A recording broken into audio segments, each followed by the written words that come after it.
Yes, sir. You already know what's going on. You know what time it is. I'm your host, Cam Silver. And I am back, your co-host, Kyle Silver. Welcome back to another episode of the Silver Boys Podcast. Hey, Oh hey, yeah, Kyle. hey. Oh yeah. We Talk to me, just got brother. Talk to me. we just got done watching the quarterfinals for the college football playoffs. So Mm-hmm. now the semifinals are officially set. Mm-hmm. But before we get into that, we got some breaking news that just hit us literally a couple minutes ago. So, after an ugly loss that the Miami Heat just took to the Indiana Pacers, Jimmy Butler has indicated to the Miami Heat that he wants to be traded to another team and he is willing to play anywhere but Miami. Those are some bold, bold last words, brother. Um, because that just tells me he is not happy in Miami. Something is wrong in the organization, you know. Um, and he just and that you don't want an unhappy player in your organization. Number one. Number two, like you said, they're 17 and 15, took a real bad loss to Indiana, the other night. So it's just things that are just I just doesn't seem to be going well. um no idea where it's stemming from, but I guess it all starts with Jimmy, I would say. I don't know how Mhm. he's not happy though. You playing with Bam, like that's he's a star big man, like Tyler Hero. Tyler Hero, who is still on the come up, so I don't know. That's breaking news. All right, I'm shocked. I'm shocked. All Yeah, right, I'm yeah. not as shocked because after I watched his press conference when he talked about he wasn't happy, but I'm shocked that he still just went through with this.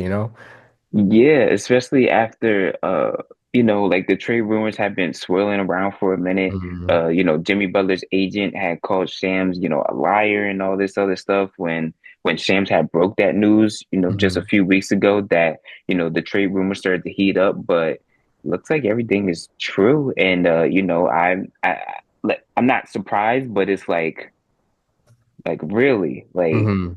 like now, you know what I mean? It's Hmm. one of those things. So very interested to see who is looking to trade for him and Yeah. what would Miami be asking for. Um, Also willing to see if he has a list out there Hmm. that he may give the Heat and if they are willing to abide by that list too. So Yes, that's the most important thing, right? Because he said yeah, anywhere, so your list don't really matter. yeah. But Miami, if they can get a good deal out of it, right? Yeah, I heard that. I did hear a while back when the trade room started swirling. I did hear a while back that one of the teams was indeed the Suns. Wow. So I think we all know one of those big three will have to be given up, and I think we all know who will be given up. Bradley Beal. We all Yep, know. We yep, all know.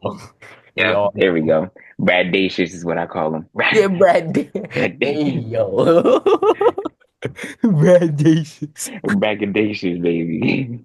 Oh my God. But That's an interesting one. That's something we gotta like really touch on in depth, yeah. I think because the story just broke, so that's something Yeah. that I think by like next week we'll have more on that. Mhm. But yeah, that one's just that's a crazy way for us to even just start this podcast. I'm I not know, gonna right? lie. We just said Jimmy Butler to maybe the Phoenix Suns. What?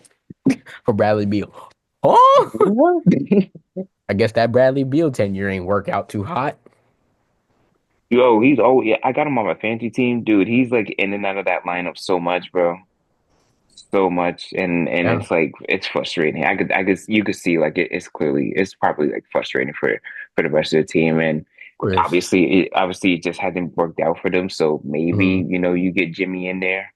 So who knows? Who knows? Like I said, we'll have more on that next week. Hmm. Hmm. We'll see how it goes. But We'll see how it goes. yeah, but moving on, to some other NBA news. So the Los Angeles Lakers traded away D'Angelo Russell and Maxwell Lewis on December 29th for three second round picks. They traded them both to Brooklyn for Dorian Finney-Smith and Shake Melton. Lakers are sending second round picks in 2027, 2030, and 2031. So this is pretty big right Hmm. here. First couple games for D'Lo out in Brooklyn have been great. Hmm. He looks like the old D'Lo, the D'Lo that that we seen beforehand when he was back in Brooklyn the Back in first time. Brooklyn, yo, yo. Yeah, yeah, and I think that's just solely because now he has the ball in his hands and he could just play freely instead of Mhm. kind of force feeding it to Braun, force feeding it to AD. He could finally get the ball back in his hands. And prayers up to Maxwell Lewis because he had got hurt and it looks like a season-ending injury for Um, him. First time getting out there in Brooklyn. So, but the future's mhm. bright for him. Young kid on the come up. The future's bright for him. So hopefully for a speed recovery and that he comes back next year. Just hitting. But and the Lakers get a pretty good piece with Dorian Finney-Smith. Yeah. A good 3-and-D guy. Shooting so far has been really good for him this year, 44% from the three. And this also helps out LA in the salary and luxury tax flexibility. They're saving like 15 mil Oh trading away wow. D'Lo and Maxwell Lewis. So That's that big. That's yeah, big. yeah. So that I guess that puts them in prime position to go get somebody else, Hmm. What if they if go they get really Jimmy? want to. Yeah. That'd Next thing you know, Braun, AD, Jimmy Butler. Huh? be a lot. That would never happen. I know, but just imagine for a second. Um, I mean, yo, shout out D'Lo. Definitely, like you said, what you alluded to earlier. He's playing a lot better because he has the ball in his hands now. He can play like freely. He doesn't have to really rely on anybody else. I would say he can really, Mhm. like you said, force feeding it and deferring to Bron, deferring to AD. It's different when you have to defer to two greats, or you could just play by yourself. Is what I'm trying to say here. So yeah, good. We'll see how it goes. Dorian Finney-Smith is a very good pickup, though. I like him. I like him a lot. I like Yeah. him from his days, and you said his shooting's good now, but I like him from his days with the Mavericks. I thought he was a really good piece, like when he was with them. So, and I think he could be a valuable addition to that JJ Redick squad. Yeah, Yeah. Yeah. yeah. So good stuff on both sides. And then the other dudes that caught everybody off guard. So the Kings fired Mike Brown. They this is the craziest part. They fired him on a phone call while he was on his way to the team plane for their flight to LA because I think they were playing like the Lakers. I think they were going to play the Lakers or the Clippers at that time. And this is wild. In his first season, he won Coach of the Year. He ended the Kings' 16 season drought of a playoff berth without going Mhm. to the playoffs, excuse me. And he had a record of 107 and 88 with the winning seasons in both full seasons. Now, egregious, first of all, is the first word I have to say. Blasphemous is the second word I have to say. I don't like it whatsoever. And shout out Mike Malone for calling attention to the subject and him going off the way he did. I really liked his response. And because he came from that Sacramento organization, he knows the owner, and he even said like the owner is just whatever of a guy. It's BS, yeah. Exactly. Um, so I'm very, very shocked because it wasn't like he had any bad relationships with De'Aaron Fox, your star player, or Malik Monk. He, like you said, two winning seasons, coach of the year in his first season, ended a 16-year playoff drought, and then you fire him on a 14 out of 19 game loss, like losing Hmm. streak. That's not no, no. You loved him when he was up here, and then you let him go when y'all were down here. Exactly. You push him to the curb, and you really did push him outside the building into the curb when you called him when he was on the team when he was on the way to the team plane. Yeah, You didn't have the decency to call him into the office. Wait till after the holidays. You didn't show him no type of like professionalism at all, at all. I think the biggest thing for me is you didn't even at least like talk to the guy. You didn't talk to him face to face. Like that's the biggest thing. Like you don't even at least talk to the guy. His third season, the team isn't looking so great. Well, how about you evaluate why the team doesn't look so great? You know what I mean? Like you guys don't have big enough people. You guys don't have the 3-and-Ds. You guys don't have the Hmm. all around shooting that everybody else has. You know what I mean? Go look at OKC. OKC has everything. You want to know why they're number one in the West? Because they have everything. They Yeah, have length, they have size, they have shooting, they can defend. They have everything. everything. Meanwhile, the Kings are struggling because you guys have the same team from when you guys first got to the playoffs all the way to now. You can't do that. Everybody else is Everybody getting knows your better. they know your recipe now. Exactly. Everybody knows who you are. And then all you guys did was add on DeMar DeRozan, who is a mid-range shooter and not a long-range shooter. Yeah. So it that was just so frustrating and shocking to me because it's like at least have the decency to call the guy in and give him be like, hey, look, we're not doing great this year. Hmm. We want to get your opinion. What's your evaluation? How guys are looking? What should we do? Should we make certain moves here, there, or should we just keep this team and ride it out to the end of the year? Hmm. You know what I mean? And like that's it's just unjust in my opinion. And I agree. the Kings will only have themselves to blame, especially if someone like now if De'Aaron Fox wants to trade. What's that? You know what I mean? Now look at you. Now look at what you're gonna do. You know what I mean? Because then after Break up that, the I whole know nucleus at that point. exactly. Because bonus for sure won't stay. Malik Monk's services will be gladly appreciated somewhere else. Hmm. So yeah, now the Kings, they always figure out a way to get in their own way at this point. Oh, of course they do, and it's just it's sad to see because like we just said, 16-year playoff drought is a very long time, a Yes, very long time, and they lit that beam for the first time in 16 years. That means something. And even what Steve Kerr said about it too, about like, how he was thankful to the Warriors organization for allowing him to go through the ups and go through the downs and giving mhm. him the grace and the humility to do it too. You know? And It's that's not what you something you get need. everywhere. Exactly, and that's kind of what you need if you're gonna build a team. You You need know, the you ups get, and you need the downs, but you need the continuity as well. but you need the continuity. Exactly. Yeah, Literally. that's just an ugly look in Sacramento. So I know Mike Brown's gonna be fine. He's gonna land on his feet somewhere. Oh, He's Mike an Brown will be incredible okay. he's Yes. an incredible coach. He's an incredible coach. I would love to have him, on my team any day of the week. So, Hmm. but mm, mm, mm. Moving on to the college football playoffs. Like like we said when we started, we just got done with the quarterfinals. So I'll read you off with what we had. So starting on New Year's Eve, we had Penn State beating Boise State 31-14. Our boy Genty just fell short of breaking the Barry Sanders record, but Penn State was just a little too much. Texas escaped an upset bid from Arizona State, winning 39 to Hmm. 31 in double overtime. That was a fun game. And Ohio State, they keep playing the way that they keep playing. You might as well give them the trophy right now, It was just belt to they was just tail, whooping Oregon, boy. Just whooping, whooping whooping. Oregon. What 41 to 21. Boys is up 34 to 0 at a certain point in time. Right before the half, before Oregon had came in with a desperate, what was that 1 2 minute drill Hmm. that they had all the Hmm. way got down and got the touchdown and 2 point conversion.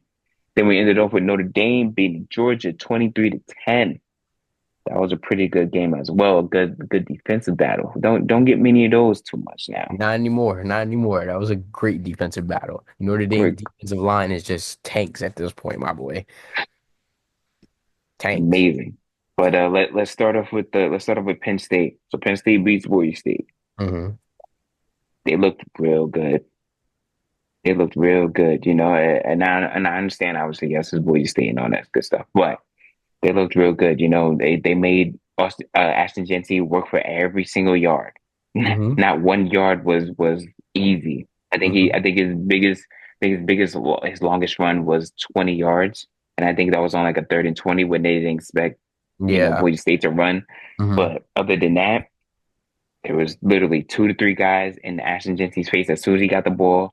If he were to break off from those guys, there's another 2 to 3 in front of him waiting for him in the second, on that second level and even on the third level.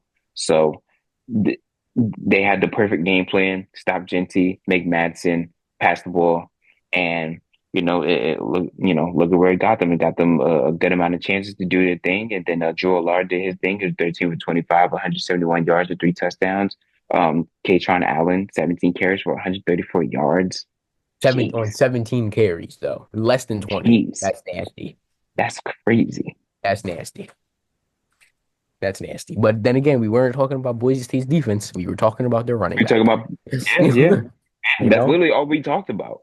That's Exactly. like when we first started talking about the playoffs, we were Mhm. talking about Penn State's defense a lot.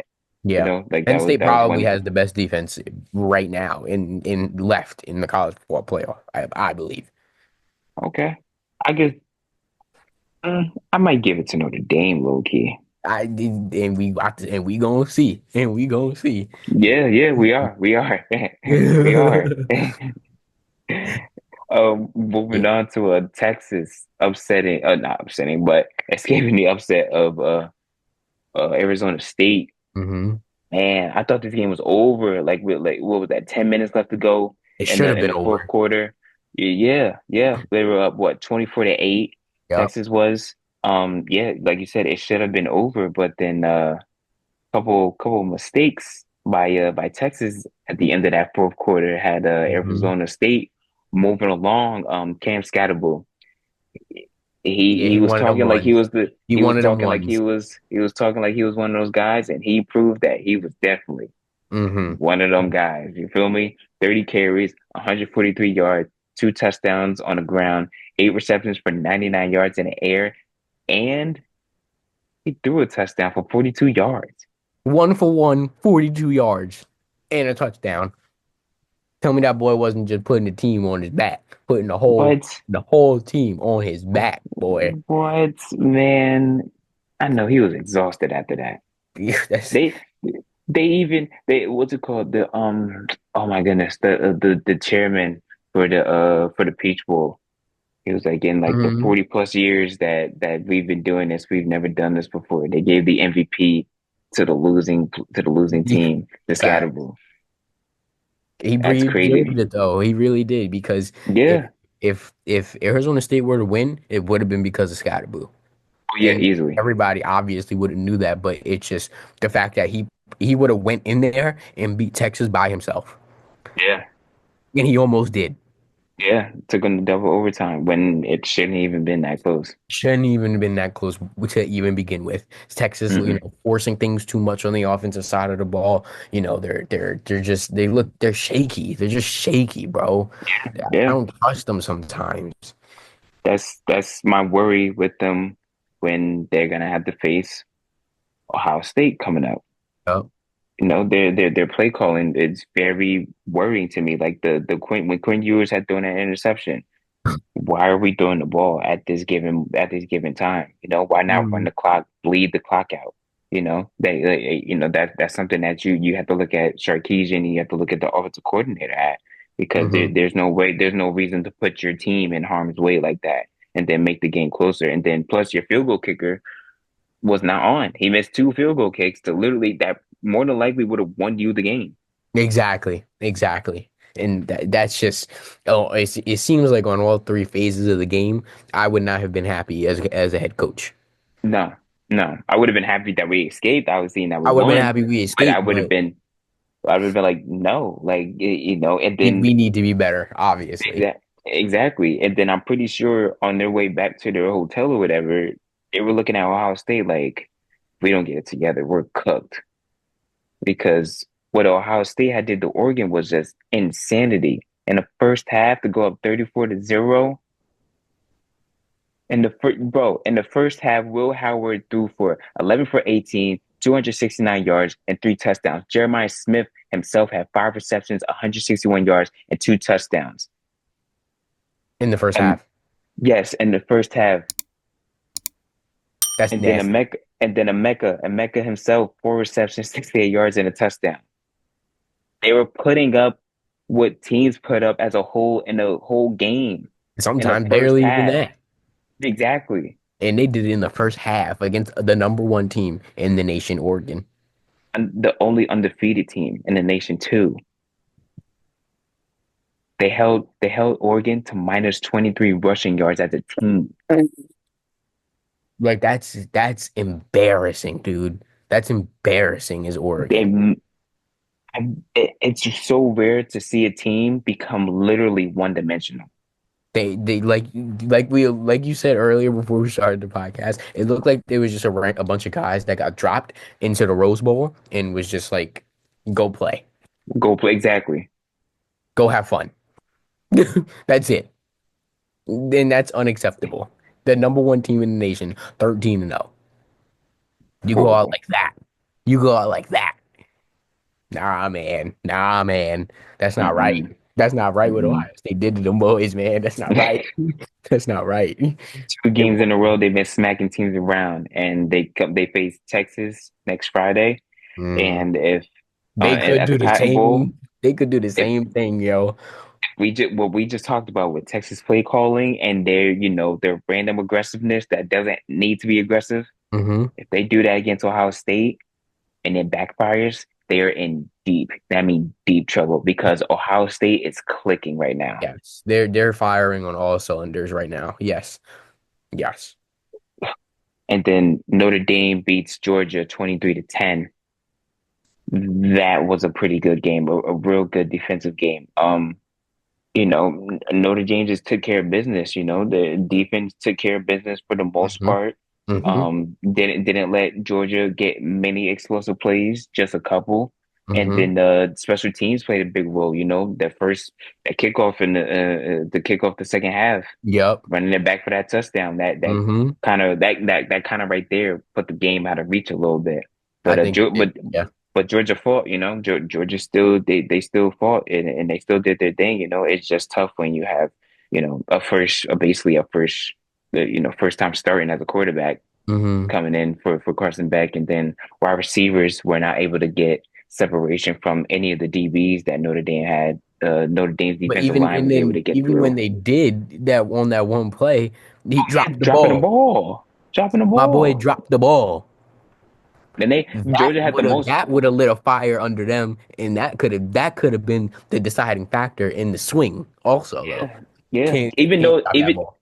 Even though that they did end up scoring on that Yeah, drive, that right there, because that was going to be an explosive play. exactly. And those explosive plays mean everything. Just you get your team Exactly. hyped. Everybody's just feels like they're invincible. Exactly. Exactly. But now Notre Dame will go and see Penn State in Hmm. the Capital One Orange Bowl next Hmm. Thursday. That will be a good one. I think that will be another defensive battle. You know, can Absolutely, absolutely. can can Penn State force Riley Leonard to be more of a thrower? Because in this game, he only had 90 plus throwing yards. 90 exactly throwing yards.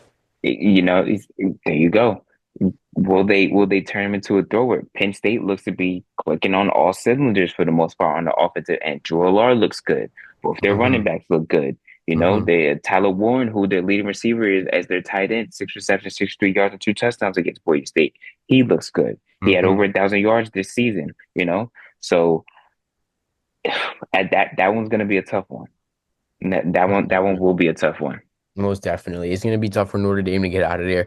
But I think if their defense can hold, and Riley Leonard can get free, that offensive line, if they can block, I think that's just going to be very important, which I think that they did very well against an SEC team there's always like this stigma that SEC big boys, like, they eating beans and potatoes. And Notre Dame was running through all them beans and all them potatoes, my boy. So, hmm you know, so but Penn State's built different on the defensive end, and like you said, clicking on all cylinders on offense right now. They're a hot team. They're the hot team, I would say. Yeah, yeah, they're up there. With Notre Dame So too. shoot, by the next time that we are able to talk, the games will be going on. So I would like to ask, who are your game picks? Who you got? All right, Texas versus Ohio State. hmm Taking Ohio State. I'm gonna do it. I'm gonna take them. I'm gonna take them. I think that they're clicking right now. In 42-17 against Tennessee, 41-21 against Oregon. They're probably gonna put up another 40 points if I had to guess right. Um, so that's my pick. for the Okay. Goodyear Cotton Bowl Classic, and then the Capital One Orange Bowl. I don't know. I really like the way Notre Dame looked, but I'm gonna take. I don't really like Penn State, but I'm gonna take Penn State, I guess, because they got the best defense, I think. So I'm gonna just. Okay. Yeah, yeah. But I could also just see them just falling by the wayside, like Yeah. genuinely, like Yeah. just Yeah. like Yeah. falling apart, like sand, just falling apart. And if Notre Dame, coming off a hot one against Georgia, if they can do it, you know, they that would be even bigger, I believe. But Yeah. I'm gonna take Penn State. I'm gonna take Penn State. Okay. I'm gonna go with Ohio State in the Cotton Bowl. I think they're just clicking on all cylinders. Like I said, the play calling for Texas is suspect, and Hmm. it worries me. And their uh, defense has been having trouble trying to close out games. So Hmm. that's that. I'm going with Ohio State, and then Penn State Notre Dame. Ah, That's I'm bigger hard. on. That's really It hard is. It because I'm gonna really tell you is. because I think like they're genuinely like the same team, like kind of Yeah. like the And same exact team. yeah. I Both think it's great gonna be about who wants it defensively. more. Yeah, both great defensively. Both have two good running backs. Hmm. I just think that Jewel is just more of a thrower than Riley Leonard is. Riley Yeah. Leonard is more of a dual threat quarterback, if you want to Hmm. call him that, but he's more of a runner than he is a thrower. Or they're at least really good at quarterback design packages. So that's tough, but I think I'm gonna co-sign with you, and I'm gonna go with Penn State. Okay. Okay. I just feel a lot more comfortable with Penn State right now. But like I always say this, I can always play devil's advocate. I would not be surprised if Notre Dame were to pull it out. But yeah, I'm gonna just lean a little bit towards Penn State right now. I also think Penn State will give a better fight to whoever wins that Texas Ohio State game too than Notre Dame will. Yeah, I really yeah, do think that. yeah, So yeah. Penn State But I then been think through some tough battles this season. oh yeah, especially coming up as of late too. So Hmm. Hmm. Hmm. yeah, yeah. Ooh, only have a couple minutes left, so can't dive too deep into the NFL. Okay. But we will, but I will. We'll just go through real quick, like the conferences. So, Kansas City has the number one seed locked up. Buffalo Bills has number two seed locked up for the AFC. Um, Baltimore will be playing fully against the Browns, so that they can lock up the number three seed. Steelers will be playing fully against the Bengals, so that they can lock up the number five seed. Chargers will try to lock up the number six seed. Denver will all Denver has to do is win, and they're in. Hmm. Miami would need to win and have the Broncos lose. Bengals would need both the Broncos and the Dolphins to lose in order for them to get in. The Bengals need the Broncos and the And the Dolphins to Dolphins, lose. yes, and they need to win against and they need to win against the Steelers.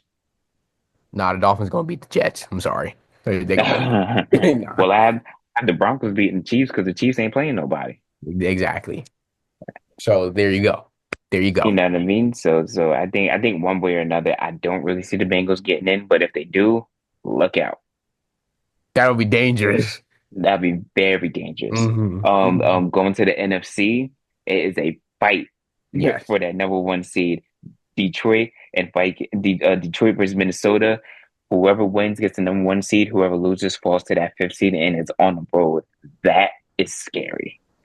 Philly, Yeah. Philly as of right now, yeah, Philly locked up the number two seed. I believe the Rams have locked up the number three seed, if I'm not mistaken. I know Mhm. the number four seed is up for grabs, but Tampa and Atlanta, all Tampa has to do is win. They have the Saints, and all they have to do is win. I think the Falcons have the Panthers, if I'm not mistaken.